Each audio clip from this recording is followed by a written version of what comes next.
एक दिन की बात है कि शेख चिल्ली एक अमीर आदमी के यहाँ नौकर का काम करता था। एक दिन जबकि मालिक गाड़ी पर सवार होकर बाजार जा रहा था और शेख चिल्ली उसके पीछे बैठा हुआ था तो मालिक का रेशमी रुमाल हवा में गिर गया।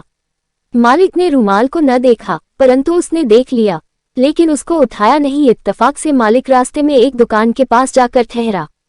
जब रुमाल की जरूरत महसूस हुई तो कहा, मेरा रुमाल कहाँ है? शेख चिल्ली ने फौरन कहा, हुजूर आपका रुमाल फला बाजार में गिर गया था। इस पर मालिक ने डपट कर कहा, बेवकूफ तुमने उठाया क्यों नहीं?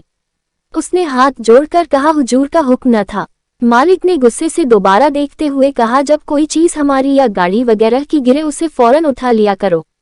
उसने हाथ जोड़कर अर्ज दिया, बेहतर हुजूर, आइंदा ऐसा ही होगा। दूसरे दिन जब मालिक सैर करने अपने घर जा रहा था तो घोड़े ने लीद दी। उसने फौरन उतरकर लीद को कपड़े में बांध लिया और अपने पास इत्मीनान से रखा। वापसी में मालिक के साथ एक और साहब भी घर आए और मतलब की बातें करने लगे।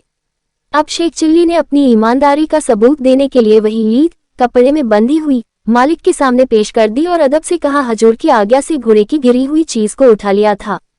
मालिक के दोस्त ने मेज पर पड़ी हुई गठरी को खोलता देखकर बोलना बंद कर दिया और बाद में चीज देखने पर खिलखिलाकर हंसा। शेख चिल्ली ने मालिक की लाल आंखें देखकर कदम पीछे हटा लिया और जल्दी से यह कहता हुआ बाहर चला गया, श्रीमान की आज्ञा थी। अच्छा, अब मैं घोड़े को पानी पिलाऊं। इसके बाद वह घोड़े को नदी पर ले गया। किनारे पर खड़ा होकर सोचने लगा, यहाँ पानी थोड़ा है, साथ ही कीचड़ वाला है, आगे चलकर पानी पिलाना चाहिए। ये सोचकर घोड़े को आगे ले गया। नदी के बीच में चूंकि पानी बहुत गहरा था, अतः घोड़े की रस्सी छोड़ दी और अपनी जान बचाकर बाहर भाग आया।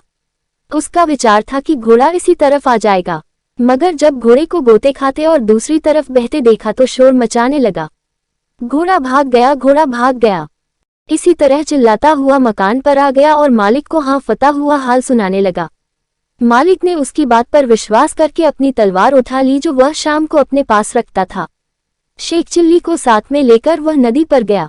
उसका ख्याल था कि घोड़ा असली है और उसी स्थान पर ठहर गया होगा, मगर जब शेख चिल्ली अपने मालिक के साथ नदी पर पहुंचा तो मालिक से कहा, आपको अब तलवार संभालने की आवश्यकता नहीं है, मुझे दे दीजिए, व्यर्थ में आपको कष्ट होगा। मालिक उसकी चिकनी चुपड़ी बातों में आ गया। शेख चिल्ली को तलवार पकड़ा दी।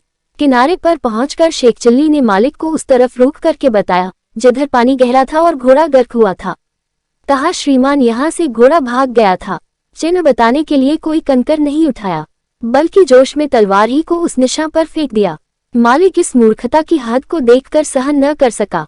मालिक ने शेख चिल्ली के गाल पर 2 तमाचे रसीद दिए और कहा, हरामजादे, घोड़ा गर्क करके कहता है भाग गया। फिर बतलाने के लिए तलवार को भी फेंक दिया।